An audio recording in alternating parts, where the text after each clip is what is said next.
Welcome everyone. Good to see so many people here, relatively early in the morning. So my name's Jeff Chabot. As you can tell from the letters that follow my name, I'm not a clinician. However, with that said, I've been in the regenerative space for about 20 years now, working on inventing a lot of the, a number of the devices that you may hear about or actually use. I'll give you a couple of disclosures. I'm a founder, director, and shareholder of a company called Endo Solutions that actually develops the technologies, and that I've invented or co-invented several of these technologies, including some related to bone marrow aspiration and preparation of PRP and adipose. My regular day job is I'm an employee of Pfizer, but that has no bearing on this presentation. Okay, so where you're going to hear from the doctors about case studies they've done, examples, a lot of the practical know-how for how to, the art and the craft of performing regenerative medicine. I'm going to try to give you a little bit more of sort of the basics.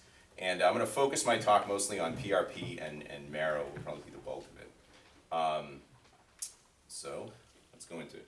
So I like to include this slide because I think, thinking from sort of the perspective of the public, it's really the mid to late 2000s that the awareness of these regenerative procedures really grew in people's minds. And it was largely driven by professional athletes who would have an injury that would normally, knock them out. Maybe if you're lucky, you'll see them halfway through next season. And in some cases, they were coming back that same season and participating in the playoffs and, swearing up and down about how this injection they got, really was amazing, and then people saying, well, I wonder if I can get that to treat my particular brand of injury. And a lot of those early amazing results were driven by the use of PRP. So PRP, platelet-rich plasma, you heard Dr. Kohlberg give an introduction. I'm going to maybe build on that just a little bit. So we're going to start off with whole blood, again, from the same patient that we intend to treat. And we're going to try to particularly concentrate out some components of this. And one way to do this is by using a centrifuge. The tricky thing with using a centrifuge is that the good stuff that we want to collect from the blood ends up in the middle. Okay, so all the centrifuge systems have to have some special way to get rid of what's up here, which is as we call platelet poor plasma. Okay, it looks like just clear yellow fluid. Got a lot of proteins, has growth factors. These centrifuges don't spin so fast that they concentrate proteins. At the bottom, you're going to have packed red cells. Minimal therapeutic benefit there, can actually be bad. But the good stuff is we're sitting there in the middle. And that's what we want to concentrate out. Now, there's two different, generally, kinds of PRP that you can produce. If you try to skim it so that you just get the platelets, okay, and not many nucleated cells, then what you're producing is what we call leukocyte-poor PRP. Or you can sort of extend the range of what you grab to include some of the more of the cells. And then you're developing a product called leukocyte-rich PRP. In actuality, it's kind of a continuum. You're always going to have at least a few cells. It's really about trying to ramp up or keep down the number of those cells. And we'll talk about when you might want one or when you might want the other. Okay. In general, the platelets are going to be sticky on the site of an injury, okay? So they're going to sort of decorate the surface. The platelets are also full of growth factors and other signaling molecules, which are then going to serve to call in other cells to help guide the repair, okay? As we heard before, we used to call these things mesenchymal stem cells, but now with our better understanding that it's not that these cells go here and turn into the tissue that's damaged, they're actually guiding the cells that are there to repair the tissue themselves, to switch from a more sort of quiescent stage to one that involves proliferation, remodeling, and repair. So we changed their name from mesenchymal stem cells to medicinal signaling cells, which was handy because we could just keep writing MSCs. But as was pointed out, we don't say stem cells. A lot of those cells reside in the bone marrow, but the creation of this gradient of signaling factors actually causes the cells to mobilize from the marrow and localize to the site of the injury. And then they move in there, and now they're able to guide the transition from the initial sort of acute inflammatory phase into that, toning down the inflammation, guiding the remodeling, hopefully repairing the tissue. Okay. So what are the keys for success when you're dealing with PRP? So, fix this every time. One of the most important things, as we know with any kind of drug that you're delivering, is what is the dose, okay? And in this case, it's what's the concentration of the platelets or the cells if you're doing a leukocyte-rich preparation. So this should actually say fold concentration, not actual concentration. So how concentrated is your thing going to be? Well, it's going to say how much did I start with, how much did I volume reduce it, and also what's the percent yield, right? I can take 100 mils down to 1 mil, but if I don't have any cells there, then my concentration is 0. So, okay, and what fold concentration do we need? So this was a paper Dr. Santano put together where he looked at, when you look at success, what's sort of the required fold concentration over baseline. And you can see that as you get older, what he found is that you needed a higher fold concentration. Now this is a sort of a combination of two things. One is that you may need more cells, platelets, in order to drive the healing, but also, if your counts drop with age, right, you might need a bigger fold concentration because you're starting with less to begin with. But what you're going to be looking for from whatever system you want is one that's capable of producing concentrations that are going to be able to drive the effect that you want. So just looking at this very simple formula right here, we want to start with relatively high volumes. We want to reduce as much as possible. Now there's a little star here that says, if I take the whole thing down to 10 microliters through some magical technology, and then I inject it into a space that's 5 mils, it's going to dilute when it gets into that space. So generally you want to reduce the volume down to the size of the defect, the size that you intend to inject, basically. And of course you want to use a process that very efficiently keeps your yield up. So something that's not going to throw away half of the platelets or half of the cells. And so what you're going to end up with in your PRP preparation, you're going to have the platelets, which are going to be very good at and very potent anti-inflammatories. When you start talking about the cellular content, things get a little more mixed up. So some cells, like granulocytes, are actually going to be pro-inflammatory. Monocytes can be pro-inflammatory, but overall, the more complete your package is with more of these cells, the more it's going to be able to drive the healing process. So just as kind of some rough guidelines, when do I want to think about a leukocyte poor versus a leukocyte-rich PRP? So it's, what do I want to do? So if I'm dealing with acute pain management, the most important thing is just get rid of that inflammation to deal with that pain. Then leukocyte poor with its high number of platelets and low pro-inflammatory potential could be the way to go. If you're dealing with a structural injury, you want that extra horsepower that the cells are going to bring to the picture. So you probably want a leukocyte-rich. If you're dealing with older patients, often their problem is chronic inflammation. So again, get that anti-inflammatory properties of leukocyte poor, they may respond very well. In younger patients, if they're coming to see you, it's probably because they've had an injury. And then you want the cells there. And then if you have joint damage, you have to be careful about putting cells into joint spaces. So you might want to consider leukocyte poor there, whereas if you have an extra-articular injury, then the leukocyte-rich could produce good results. There are going to be exceptions to all of these sort of general buckets, and you're going to really tap into their knowledge about, when I see this, this is how I respond. That's, again, as I say, the art and the craft of performing medicine. But however you slice things up, one key thing is always going to matter. It's the dose and the concentration are going to be the most important thing for determining success. Okay. So moving from PRP to marrow, so whereas PRP kind of at its root is about growth factors and signaling molecules, marrow is a cell-driven therapy. Okay. So in my cartoon, I said, oh, the PRP, you put it down, it creates this gradient that calls cells in largely from the marrow. When you're using marrow, you're sort of skipping the middleman. You're going straight there and moving it and bringing it to the site of the injury.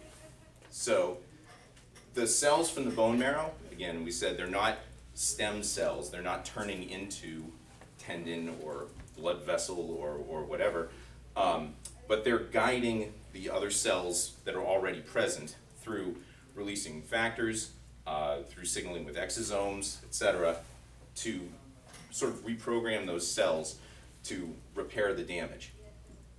Just like with PRP, if you have a marrow-based treating composition, it's going to be dose dependent. In this case, it's going to be the number of cells you're working with. And ultimately, the purpose of these is to move you from this inflammatory phase into a remodeling and repair phase. So how many cells are needed? So I've got a number of papers here where they looked at treating different conditions, and they actually characterized the marrow that they were delivering. These were bone marrow concentrates. And so then they would treat people, and they'd look sometime later and say, was this a success, was this a failure? What was the average number of cells that they were delivering to the patients in those two buckets?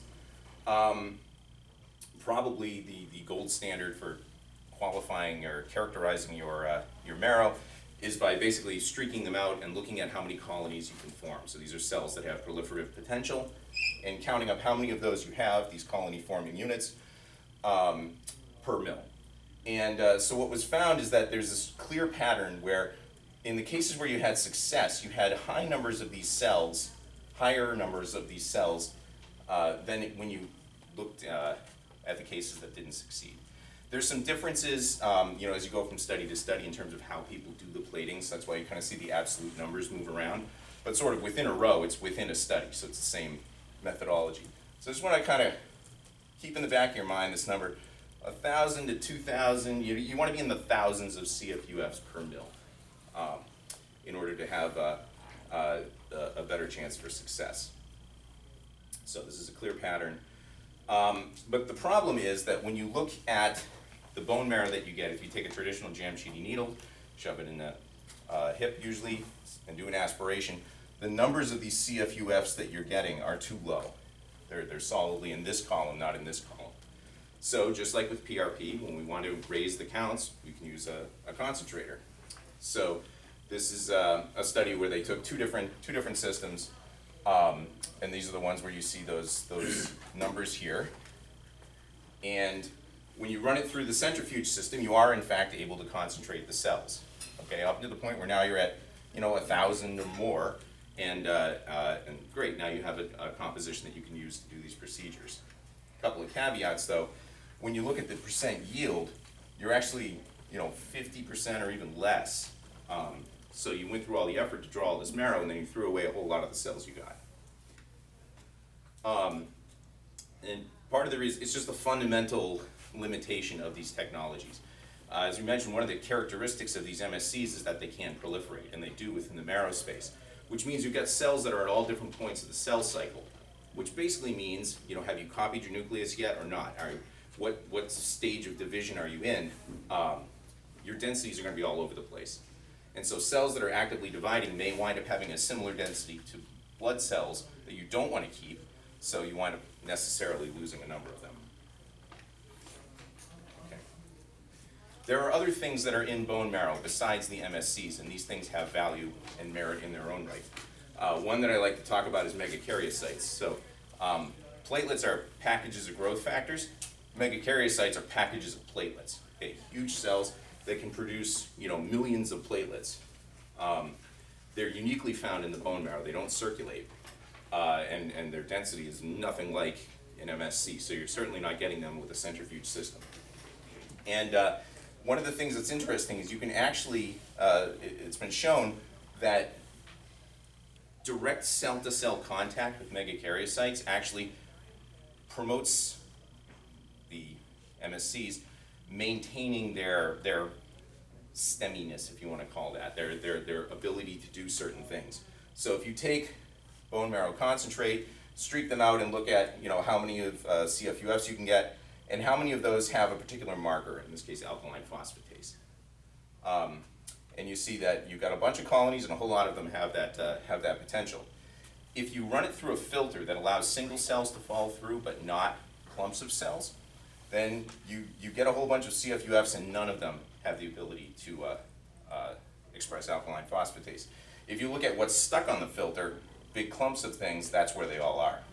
Interestingly, if you take the ones that are on the filter, mechanically separate them and plate them out, you still get the colonies and you lose the ability. It's really this cell-to-cell contact that's helping things, helping maintain at least this aspect of the potential of these cells. So,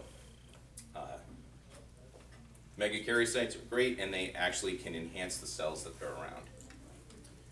Okay, there we go. All right. One question when we talk about doing injections into joint spaces, okay? We know that if you bleed into your joints, that's bad. It can cause your joints to degrade. People with hemophilia, universally have bad joints by the time they hit a certain point in life. And it's from this sort of repeated bleeding and then the inflammation and the reactive oxygen species and degradation that happens within the joint. So, but we're not talking about making somebody bleed into their joint over and over again. We're talking about doing an acute injection. So this is a nice paper, it's a canine model, where they basically took one knee and then they got the contralateral one here, and they would inject either whole blood, plasma, or the cellular component of plasma, and then they looked at all these different metrics, and you can see when you keep injecting, things get worse. Okay, things go down, that's bad, and up on this case, it's bad. It's bad to repeatedly bleed into your joint. But they went and did the same thing, but where they just gave a single injection. Okay, so this is more like somebody coming in to get a procedure done. This is more like hemophilia. This is more like getting a procedure done. And what you can see is there's sort of a transient effect that happens right after you put it in there, but then over time, it disappears, okay? And this makes sense. Everybody's, banged their knee at some point, probably had a little bit of bleeding, and that doesn't automatically cause you to need a knee replacement. So their conclusions is that if you inject whole blood only once, it didn't cause any alterations. The thing I want to stress here too is they're talking about injecting whole blood. This isn't something that should have treatment potential. It's just blood. Okay, it's not concentrated healing, it's not marrow with its cells, it's not PRP, it's just blood. Okay. And another case that you can think of is, what was kind of a gold standard for a while if you had damage was to perform microfracture. Okay, so basically you've got the joint. I'm going to drill some holes, literally drill some holes into the bone to allow cells to move into that space and hopefully help to repair the damage. So in this case, it's a cartilage defect was introduced in a horse, and if you treat with microfracture, there's some improvement there. And this was another joint where they did microfracture, plus they added bone marrow into this space. And this looks better than that does. And one thing to note is there are some red cells in the marrow treatment, in addition to what's coming in from the bone through the microfracture. So there's actually more red cells here than here, but the healing looks better because you didn't just add red cells, you added the cells that are actually guiding the repair. Okay. There was a big discussion that popped up and then kind of went away about are red blood cells toxic to MSCs? And this sort of seems counterintuitive because red blood cells are produced in the same space where the MSCs live, so shouldn't they be able to get along? But what was observed is that if you take MSCs, plate them out, and then with different levels of hematocrit in the plating, what you find is that for the higher levels, these you got far fewer surviving cells after a certain length of time. So isn't this bad? Shouldn't I try to generate a marrow composition that has as few red cells as possible? Well, there's a difference, as we all know, between in vivo and in vitro. Okay, so when you plate MSCs, they immediately start undergoing a whole bunch of changes in their morphology, their size, their gene expression. And when you look at it, they're basically differentiating into fibroblasts. And when we do the plating, the metric we get at the end, the CFUF, is colony forming unit fibroblasts. Okay, so in a dish, once they're out of the marrow, they turn into fibroblasts. And they look like fibroblasts. MSCs look like little balls. These don't look like little balls. Red cells are known to elicit effects on fibroblasts. Okay, impaired proliferation, increased pro-collagen production. So basically, you plate the cells, they turn into something else, and then the red cells impact them. Okay, so this is not what's going on if you're doing an aspiration, possibly a concentration, and then re-administering in a short period of time. Okay, and as I said, logically, they have to be able to tolerate the presence of red cells, because that's the niche in which they live and grow up. Okay. And of course, the ultimate proof is that marrow treatments are successful. Okay, you know, beyond the 3 days that they say is all it takes to kill off all the cells. Okay, so as a quick review, if you're dealing with marrow, you want to have a high cellular density. If you do a traditional marrow aspirate, you're not going to get that density.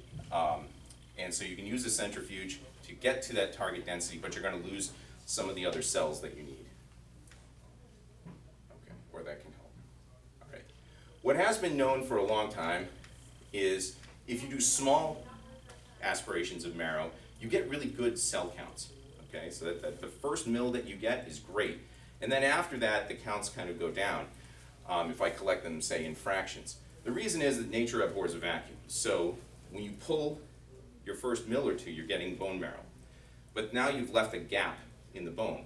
And you're going to have the blood vessels that are feeding the marrow, they're going to rupture. Peripheral blood's going to flush in, which is going to be very low in these cells. And then you keep drawing. So you've got, say the analogy is if you have a snow cone and you put the straw in there, right? The first sip you get is really going to taste like, you know, blue raspberry or whatever. But if you just leave the straw there and keep sucking, eventually it's just ice, it's just water. There's nothing else there. You've got to move the straw around. So there's the system that Dr. Kohlberg mentioned, the marrow solution system. There are others that are emerging as well that are, I guess you could call them next generation marrow aspiration. So basically what these things do is enable you to move your needle around within the marrow space. It's moving the straw around. It's constantly moving to collect high quality marrow over an extended geography. And if you use systems like this, you can get numbers of cells, okay, this is right out of the hip, okay, that are up in that thousands of CFUFs that can produce a therapeutic benefit. So you don't need to use a centrifuge, it saves you time. There's less manipulation, you don't need as much anticoagulant because it's not going to be sitting in a centrifuge for a number of minutes. And you're also getting all of the cells. You're not, you know, throwing away the megakaryocytes to concentrate the MSCs. So here's a nice paper that has some of these figures contained within it. Disclosure, I'll admit my bias, I think it's a nice system. Okay, a few other things about marrow. Head north on Cypress Drive or Tequesta Drive, then turn right onto Tequesta Drive. At the light, turn right on. Yes. Geography matters. So different cells live in different places within the marrow. This was kind of a cool paper where there was osteonecrosis of the femoral head. So as you know, prior to performing a hip replacement, they collected marrow, and they either did it by just doing a regular draw, call it an aspirate, or by, after they chopped off the femoral head, sort of scraping along the bone and seeing what they got for cell counts that came out of there. And in the punchline, the cells that you want, and in this case they're looking at cells that have markers of chondrogenic potential, okay? So things that glycosamine glycans and the ability to express and produce type 2 collagen, those cells preferentially live along the inside of the bone, more so than sort of in the middle of the bone. And perhaps this makes sense because these cells are basically, they're on the inside of the bone, but they're lining the area where the cartilage is. So they're communicating through the bone with the chondrocytes and helping to maintain the cartilage on the other side of the bone. And there's some staining to show that, in fact, yes, these cells do like to live right on the edge of, just inside the bone. Okay. This is building to something, I promise. So, marrow distribution in the body. You know, when I kind of started off with this, I'm like, bones are bones and they're full of marrow. And generally, technically, that's true. However, there's really two kinds of marrow. There's red marrow, which is going to contain the MSCs that we're talking about, and that's really where you make your red cells and so on. But as you get older, and by that I don't mean very old, the marrow in a lot of your bones, especially as you move away from your axial skeleton, converts to, it's basically fat, and we call it yellow marrow. If you do a draw, it'll still be red because there's still blood in there, but it doesn't contain the cells that you're looking for. And really, it's really just at birth that all of your bones are full of the really good marrow. In childhood, you can see it in this cartoon here, starting to retreat, and then by the time you become an adult, it's really, you know, your hips, maybe the upper part of your femur, and your axial skeleton here. Okay, and then yeah, so here's a sort of a summary of the composition. So if you try to do a marrow draw from down here, you're getting 95% fat cells. But if you go into the red cells, you're getting a lot of these hematopoietic cells that are going to contain the MSCs that you want to have. So one thing that's interesting is what I said I've been building up to is thinking about the joint not as, oh, here's a piece of cartilage, what do I need to do for it? But thinking of it sort of more holistically as an entire organ. And when the red marrow retreats, a key component of that entire organ is now missing. And kids don't generally need knee replacements, hip replacements. It's when you start getting up here that now your injuries you have a harder time healing from, right? And you start perhaps developing osteoarthritis or other conditions. Okay.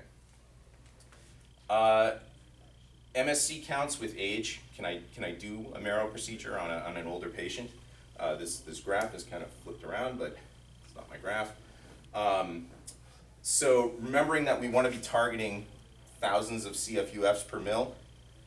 If I just build this here, when I look at who can produce these, what ages, you can see people all the way up to age 80. When you draw from the axial skeleton, from usually from the iliac crest, you can get those kinds of counts that can drive healing. Bone marrow donations for oncology are collected only from the axis, but they'll collect it from people all the way up to age 60, okay, because they know they can get good counts. Okay. Last couple of slides here. So I'd say in recent years, but this isn't that recent, there's been an interest in looking at delivering marrow intraosseously. So I'm going to inject marrow into the marrow space, and doesn't that seem like it shouldn't do anything, except that when we're talking about knees, you're putting red marrow where yellow marrow is. Okay, so this was a nice study by Dr. Philip Hernigou, who's been doing this for a long time, which is great because it means he can do very long follow-ups. So he basically takes patients who have two bad knees, and he's going to do a replacement on one side, and then the other side he's going to do an intraosseous delivery of marrow. And then he follows these people for a long time. Which knee feels better, which knee needs more, any kind of follow-up treatment.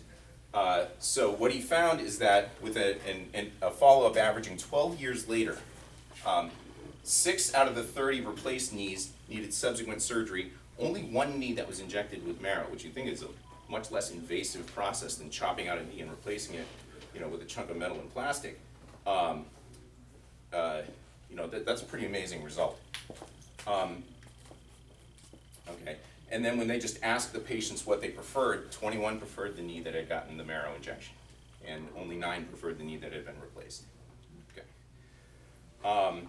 Again, why does this work? Well, we're adding marrow back into this joint that's missing it, this organ that's missing one of its components, and that's enabling the organ to function better. Okay. That study was in relatively younger subjects. He did a similar thing where he looked at doing injections in much older patients, mean age 75 years.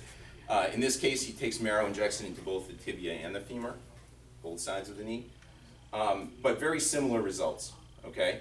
And one of the things that I just think is really cool about this is, especially when you're talking about patients who are 75 years, if you can give them 10 more years with their existing knee, even if they're ultimately going to need a replacement, that's gonna get them, perhaps most of the way. That's really a powerful thing. Okay, I'm gonna skip this, because I think I'm probably behind time. Okay, there's all of the references that I had in there are included at the end. They're all on your USB sticks. Yeah, so I guess I'll wrap that up and hand it to